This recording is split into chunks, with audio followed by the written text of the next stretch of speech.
Hej. Hvad hedder du? Andrea. Tak fordi du måtte komme og se jeres sager. Ja, tak fordi I er velkommen.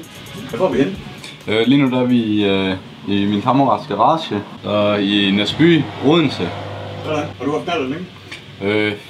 2 år, tror jeg. Jeg har jo altid set min pappa have de små jogger der, så jeg er fra hele vejen op i min opvækst, så det har, ja. Han har også altid været fascineret af jog. Ja, det... Så jeg har noget af en kultmaskine efterhånden. Hvornår fik du den første? Den fik jeg, da jeg var 14, eller en tro, og så... det var egentlig min fars gamle også, som han havde haft siden han var en 17-18 år eller sådan noget. Okay. Og så den er også passet på. Så tappede det egentlig lidt op. Til at starte med, der kørte jeg meget BVS. Jeg har haft 3 af dem og sådan lidt en masse andet forskelligt. Og så havde jeg en hot på et tidspunkt, som jeg havde det helvedes til. Og så blev jeg så heldigvis kørt ned på den. Det er ikke tit, man hører den. Nej, men så... Heldigvis blev jeg kørt ned. Ja. Og men så fik jeg en masse forsikringspenge, og så købte jeg så min første jog, som jeg har brugt til hverdag og sådan noget. Så efter det, så lå jeg kørt på den i et års tid, mens jeg gik og samlede videre på andre ting og sådan noget. Blandt andet, da den her liv startede. Og så den fik jeg så desværre taget af politiet, hvor de også kørte mig ned. Det var sgu heller ikke så heldigt. Ja. Men ja. Det er måske også stop på lov, det her. Den her? Ja. Ja, der sidder noget spidset MHR på, vandkølet, og så motoren blueprintet. Det hele er lavet helt fra bunden af. Det startede egentlig som en tom dansk motorblok, som jeg tænkte, der ikke bare skulle gå til spil. Så fik jeg skaffet stel og diverse ting gennem tiden til den. Det er meget en livsstil, det der. Ja, det er det sgu. Ja, jeg kan forstå, at dine par det er nærmest som om I samler lidt. Ja, det kan man godt sige i hvert fald. Bygger du alting selv så, eller har du nogen til at hjælpe? Eller? Den har jeg samlet helt fra bunden af selv. Jamen, jeg kan godt se, at der er lavet meget af den. Hvad for en detalje på den, synes du selv er sådan den fedeste, hvis du kan noget ud? Forgaflen. Der findes kun en af dem i verden. Så den er jeg da stolt af at eje. Det vil jeg da gerne anerkende. Og så bare hele maskinen i sig selv. Det var lige som jeg gerne ville have den. Det er fedt, man kan godt se, at den er meget sådan personlig. Jo, tak. Jeg vil dog gerne have omlakeret skjoldene på et tidspunkt til en mørkerød sådan Metallica, og så få lavet de samme klistermærker igen. Ja, okay. Er der en anden type maskine eller noget, du sådan, tænker, det kunne være det vildeste af? Jeg har overvejet, om jeg skulle bygge en lidt større med lidt større kubik. Der var også en jog igen, men ja, jeg gav SFS, det kører det sgu for mig. Jeg har altid tænkt lidt over, hvad er forskellen på AS og FS? Stillet, de har 2 beslag til sædekassen, og så ledningsnettet, det er også lidt anderledes. Konsol og speedometer, og ja, stelnummer også. På FS, der er det på en plade. Altså, hvis de stod ved siden af hinanden, så kunne man ikke nødvendigvis se forskel? Nej. Har du været brugt til race og sådan noget? Jeg har haft dem med op til Skærbæk 1 gang, men selv på de lange lige strækninger kunne man ikke give ordentlig bundgas, uden at den trækker op jo. Fordi de vejer så let, så det... Så det er i det små, at du har været til træt? Det er sådan noget, du gør så meget? Nej. Hvad er det den, du bruger på, når I kører rundt? Bare gutterne på tur rundt eller sådan noget? Nej, der er det sgu den mere rolige derude. Okay, så der bruger du den over? Ja. Okay, cool. Jamen altså, tak fordi du må se. Så snakker vi lige lidt på gutterne, så... Yes.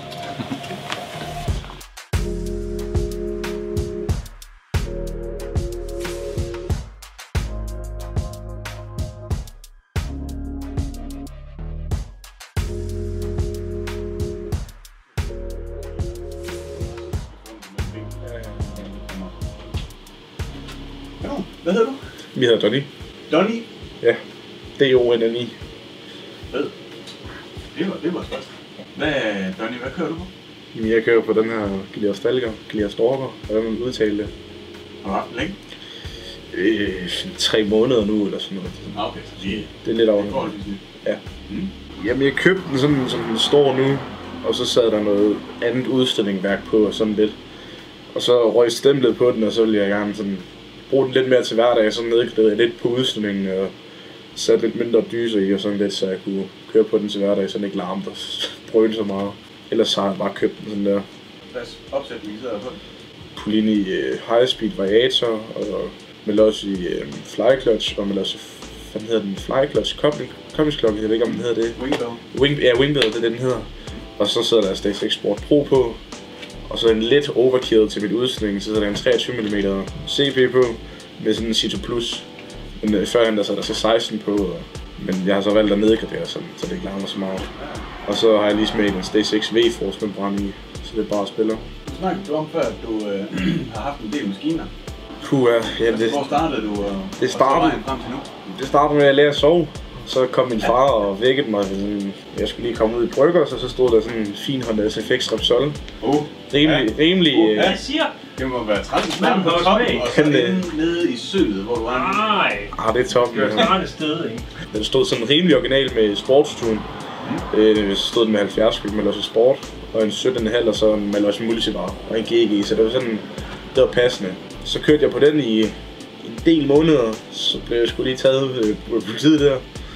Så byttede jeg den så væk til noget lidt mindre, og der byttede jeg den væk til en Gilea Stalker, og der begyndte jeg bare sådan derfra. Der fik jeg et eller andet, der bare sagde, nu skal jeg bare købe, bytte og sælge, og så købte jeg har haft 5, 6, 7, 8 stykker Gilea Stalker nu, og så har jeg haft 4 York R, en Gilea Runner og York AS, og jamen, jeg har haft så meget. York AS, altså nu uden at fornærme nogen. Ja, en stor gut. Ja. Det er fordi, at min far kendte en, som ville sælge den. Den kunne godt køre, men der var noget knas med, der var skidt i karburatoren og sådan noget, så jeg fik den forholdsvis billigt til 1000 kroner.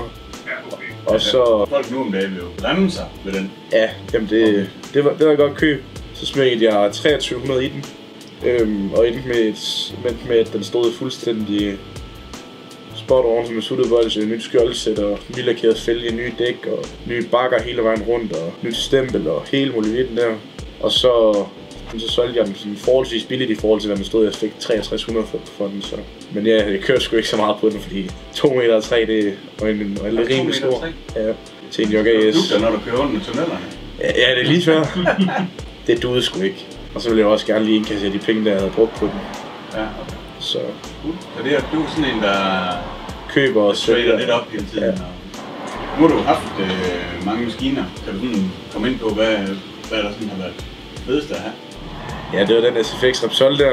Den havde jeg et halvt år, 7-8 måneder deromkring. Den kørte sgu hver dag, og den blev altså godt tæsket. I kan selv se det, for jeg 13-årig knægt. Første scooter, den fik bare nogen på.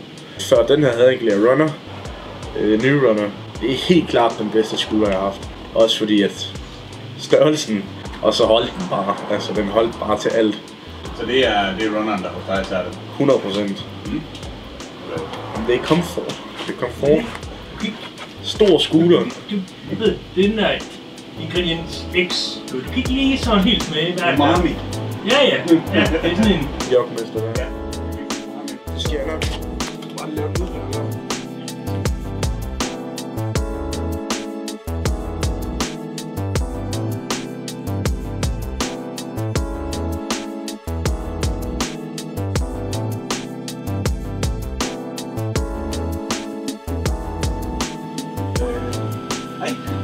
Hvad hedder du? Jeg hedder Charlie. Og du bor her? Jeg bor her. Er det dit værksted? Det er her, det sker. Hvad for maskine har du? Jeg har en Yamaha York R her. Ja. Fra 2004, mener jeg det er. Ja. Som har fået hele turen mere eller mindre? En mindre omgang, ja. Ja. Jeg har haft den siden starten af oktober i 20. Okay. Og der var den videre. Jeg har lavet en del ved den siden i hvert fald.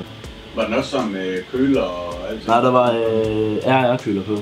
Den er under fodpladen, og der var den også videre helt anderledes. Okay. Jeg var ude at køre Skærbæk en enkelt weekend. Ja. Og der fik jeg en polefelt.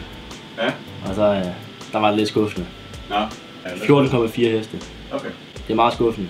Men jeg har købt en udstilling, det har jeg så ikke på. Nej. Okay. Det kommer nok til at give en del håber. Der er noget Ital-kit på. Men lad os sige Team Cross-kit. Ikke spidset eller fræst eller noget. Så har vi noget 28 mm Cayenne karburator på. Så det er bare noget Voca. Jeg har ikke lavet bagvendt ophæng, men det er planen, det kommer en dag. Dæk, der har vi nogle Save racerdæk. Ja. Og så har jeg nogle Benelli-fæld, som så ja, jeg har godt mærke til, at du sendte billeder af den. Ja, du selv billeder. Jamen, jeg synes, det er også køler. Det er en Redolfi. Jeg mener, det er en 31 gange et eller andet 15 cm. Men den går godt nok godt, ikke det? Sådan på banen, Den går meget godt. Det gør den. Men du kan jo ligge rundt på den der. nej, det er kun tilbage. Det er måske lige krasst nok at køre på vejen. Ja, trods alt. Ja. Har du flere maskiner end den der? Jeg har en jeg gerne kører på til hverdag fra 2007. Jeg fik taget min derby af politiet. Og så tog bussen rundt og kiggede rundt i måned eller sådan noget. Så købte jeg den egentlig og gik i klasse med en gang. Det var helt originalt ud over det teknoudstødning. Og så mange luftfilter. Og jeg gav 1700 kroner. Det var et røvkøb. Ja, det må man sige. Og det er egentlig det der med den. Den er standard. Har lidt gejl her og der. Ja, Bare en gade. Den første maskine jeg havde, det var en Gilia Storm, jeg fik lidt efter at fyldt 14 år. Okay. Den havde noget luftkølt Evo, Poline Evo på. Ja. Og den blev bare lidt mishandlet, synes jeg, i forhold til, at jeg havde den nu. Ja, de der hyper, de bliver nemt sådan. Ja. Det er nemt sådan lidt op ad bakke. Det er god motor, men... Siger du noget? Godt. Altså stopper det her ved Jogger, eller kunne du tænke dig noget andet, eller? En drømmemaskine, det er nok en Jogger. Det er nok lige præcis den her Jogger. Bare lavet mere på den. Jeg tænker ikke, den er færdig endnu. Nej. Det er forhåbentlig aldrig helt færdig. Nej, der skal laves en del mere. Der skal lige spare lidt op, så... Ja, gør man det. Ja. Nu har du prøvet lidt forskellige. Hvad har du været mest glad for? Altså det jeg bedst kan lide at køre på, det er gearmaskinen. Ja. Fordi de er bare fede at køre på. Jeg kan godt lide, at man selv kan styre gear og sådan noget. De er bare ikke så praktiske til hverdag og sådan noget. Og heller ikke til banen, synes jeg. Så det spiller men det kan noget, det der gear. Ja. Selvom. Kan du sige lidt om, hvad du laver sådan til hverdag? Altså jeg går på Sydlandsk Erhvervsskole på mekanikuddannelsen. Jeg er snart færdig med grundforløb 2. Skal til at lære og sådan noget. Lige få en læreplads og sådan noget. Så arbejder jeg på Restaurant Bones som opvasker og køkkenhjælper. Og ellers så er det egentlig bare en rundt og hygge sig med gutterne. Lave lidt drengestreger og køre noget gaderæs. Tusind tak fordi du måtte komme og se anden dreng. Ja. Tak. Det var det. Skal jeg lige...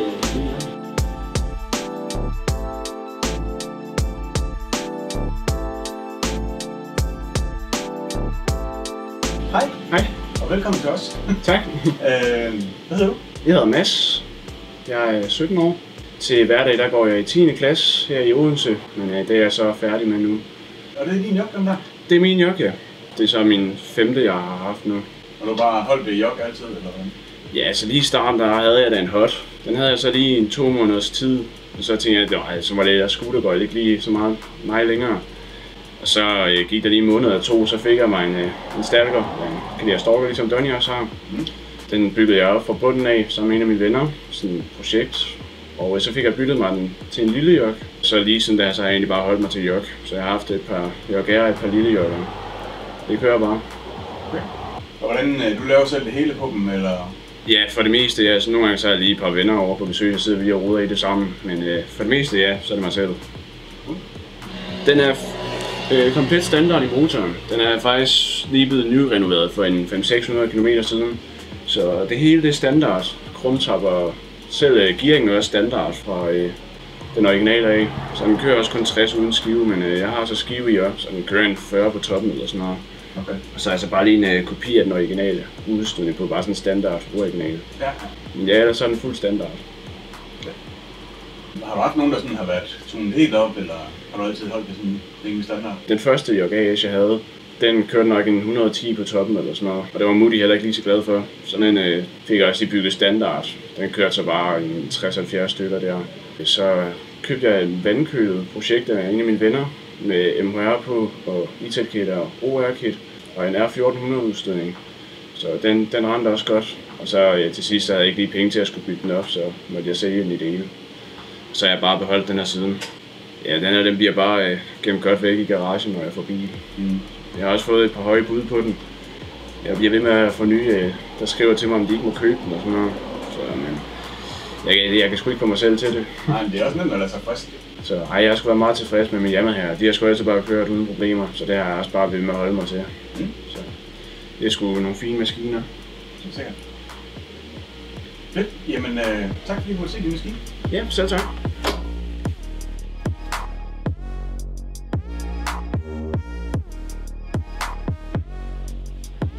Hej, hvad hedder du? Jeg hedder Marco. Det er din maskine, den der er vi. Ja. Hvad er det for noget? Det er en Derby Center Langlia RCR, men det er jo det samme trammel. Fra 2008, så er der en Euro 2 motor på desværre, men så et Hebo underlagt, så bare standard med billedbegrænsning og 6 gear. Og så er det sådan bare blevet nusset. Det står der rimelig pænt så. Ja, jeg er også lige blevet færdig med den, som jeg ved ikke helt om jeg sælger den, eller jeg tuner den noget mere og finder en Euro 3 motor i stedet. Hvad er forskellen der? Jamen det er blandt andet, hvor den køler, det går uden for motoren her, det er i Euro 3, der går det igennem motorblokken. Så er det lidt mere lækkert på Euro 3, fordi at der er ikke den her grimme kant, og det bliver lidt mere clean at se på, og der er bedre tundele til den, synes jeg, og man kan få mere i hvert fald. Ja, det er sjovt, det er der mange, der ved ikke, hvordan det har været for dig i hvert fald, men vi oplever egentlig, at folk en gang imellem glemmer lige at tjekke kataloget og se, hvad kan man egentlig få til det, jeg er ved at købe her. Ja, man kan helt sikkert få en del, afhængig af hvad for noget tun det skal være og sådan noget, men hvis det skal være voldsomt, så synes jeg, Euro 2 eller 3 det er lidt bedre. Euro 2, der kan du få det der på markedet, der er 110 kubik, men det laver ikke lige så mange heste, som man kan få til Euro 3 to fast 100 kubik, som så laver omkring 10 heste mere. Det er jo lidt federe, men ja, det koster så også. Det er meget mere. Det er halvt. Ja. Er det din første maskine, den der? Nej, det er min nummer 33. En gang til? 33. Min nummer 33. Hvor gammel er du? Jeg er 16. Sover du nogensinde? Jeg køber mig selv. Jeg sidder primært bare på det væg. Ja. Min skærmtid på telefonen, det er nok Facebook, det meste af det. Ja, jeg har en JR, den har jeg stadigvæk, den har jeg selvfølgelig splittet af. Det var lidt uheldigt, fordi den skulle renoveres igen, ved at skulle have noget mere tune på motoren og sådan noget der, og så er jeg skilt den ad og tænkte, så laver jeg den her, kører på den indtil da, og sælger den, når jeg har lavet joggen. Men ellers så bare køber og sælger. Jeg synes, det er sjovt at skrue den og køre nogle gange faktisk. Okay. Så har vi far værksted, så jeg har god mulighed for det. Så har jeg mit eget hjørne med lift og sådan noget der, jeg laver det. Jamen altså, wow, 33 maskiner, mand. Shit. Hvad var den første? Allerførste? Det er min jog, jeg stadigvæk har. Den købte jeg af en af min fars gode venner. Så den stod faktisk omkring originalen. Der var lige blevet renoveret, fordi at, han havde købt en forsikring, en gammel mand, der blev kørt ned på den. Så han lavede den, og så fik han ikke rigtig brugt. Han brugte til, når han tog Le Mans og kørte rundt i pitten og sådan noget der. Så fik jeg den til 2300, og cylinder havde sat sig, og så stak det egentlig bare af. Jeg havde renoveret den fuldstændig igen, og tunet den mere og mere, og skiftet skjold 800 gange, og sådan lidt forskelligt. Og den er så mega tunet, eller? Nej, det er på linje sport indtil videre, og okay. Sådan lidt. Jeg erstatter et krumser, men det går ikke rigtigt, så nu har jeg sat noget andet i, en anden stus og membran, og større karburator, en luftfilter og sådan lidt. Jeg tror snart, der kommer et større udstødning, og så tager det, som det kommer. Når man lige kigger ind i en forløb, så den er jo født med halogenpære, den forløb der, ikke også? Jo. Du har spillet noget LED i? Ja, det er sådan en TNT, man kan få. Jeg ved faktisk ikke, hvor man kan få den henne, der sidder sådan nogen. Det er faktisk bare pære fra din hjem fra badeværelset. Ja, ikke? Det er jo 10 eller så. Et eller andet stil, det er sådan et eller andet. Men det giver godt lys, og så LED nede i bunden henad der. Ja, det ser ret fedt ud. Det er meget godt tænkt, fordi der er mange, der klager over, at de der halogenpærer, de slet ikke lyser nok. Det kan man jo godt følge, men du kan godt få nogle LED-spotspærer, der virkelig er bål på. Ja, det lyser ret godt. Det lyser både ned på jorden og langt frem. Kan jo godt blinde lidt, men... Altså, jeg har da skruet nogen sammen på, det er så 3 gange nu, men jeg skal altid komme til at sælge det, fordi at... Jeg havde en Street Magic, men den fik jeg ikke lige. Så byttede jeg den til en Derby Center. Det plejer det for det meste. Jeg siger, at jeg vil bygge den til mig selv, men det går sgu ikke. Han ender med at sælge den alligevel. Så det er dig, man skal have fat i, hvis man skal have en fornuftig brugsmaskine? Ja, den er også salg, den her, sådan nogen købe den til det. Ja, jamen det skriver du lige i beskrivelsen. Kan du give nogle gode fifs, sådan i forhold til, hvis, lad os nu sige, at jeg sidder og kigger den her video, og jeg overvejer, om jeg skal have en Derby. Hvad synes du så, man skal være god til at holde øje med? Er der nogle ting på dem, som man skal være ops på? Jamen, hvordan folk har behandlet gearerne, og generelt hele maskinen, det er jo lidt det samme for andre knaller der, hvordan. Altså ledningsnet, det synes jeg er mere udsat på en Derby Center, end det er på en JR, fordi folk de klipper i dem, eller... Ja, de kan nemt komme til dem, eller? Ja, ledningsnet og bremser, og den drypper motorolie og kølervæske, eller ødelagt gear. Jamen, således oplyst, så tror jeg, vi lukker ned, og så ses vi ud, når vi holder ud. Yes. Ja, tak for snakken. I lige måde. Efter vi optog det her afsnit, begav vi os ud for at optage faktisk et afsnit mere. Det var meningen, at vi ville lave sådan et meet-up afsnit, hvor vi skulle mødes med nogle af de lokale gutter, som også kender dem, vi lige har optaget hos. Vi rendte desværre lidt tør for tid, og det hele gik lidt op i hat og briller. Men vi nåede lige at optage lidt med ham gutten, I skal møde nu. Så god fornøjelse med det, og tusind tak fordi I så med, og tak fordi I støtter op. Husk at like, kommentere og subscribe, og så ses vi på den næste. Stay tuned, peace out. Den lille der. Du vil lige snakke lidt om den? Kan vi da godt. Jamen altså, det er jo en Yamaha Yok AS fra 1995. Den har fået lidt af hvert på. Den er stille og rolig, der er lige kommet nye skjolde på det. Eller ikke nye skjolde, jeg har malet nogle skjolde, og jeg har fået en ny inderskjold på. Ellers så kører den sgu meget fint. Stille og rolig. Jeg har lige væltet på den, som om på den anden side, der er lige kommet nogle ridser på den. Man lægger købe baghjul og bremsearmen falder af. Ellers næsten alt er nyt på den. Tænding og ledningsnet og udstødning, den var ny. Den var engang ny. Så er der så selvfølgelig Mads, ham den store rødhårede. Det var han, der selvfølgelig skrevet GB på den og hele sin mor bagpå. Sådan er det jo. Ellers så, den var lovlig. En gang var den lovlig. Men ikke mere. Det blev sgu for kedeligt. Der sidder normal, standard 50 kubik med udslibede skyldkanaler. Så sidder der jo normal standardvariator, den fra 1995, og der sidder Malossi rem på, og Malossi MHR-kobling, standard klok, standard remskiver, Polini varehjul, Stage 6 membran, det ved jeg ikke lige, hvad den hedder. Så sidder der 12 mm karburator på, og der har engang siddet indsugningsforstærker på, men den pælte jeg af, for den solgte jeg videre. Det gør ikke nok. Nej, jo lidt. Lille smule gjorde den. Gejl, hvidt sæde, lille skjolde, pro-tape, håndgreb, Stage 6, smækgas, bagstyr fra, det ved jeg ikke, men så sidder der en dobbelt frempind og en lampe fra Biltema, der lyser hele vejen op.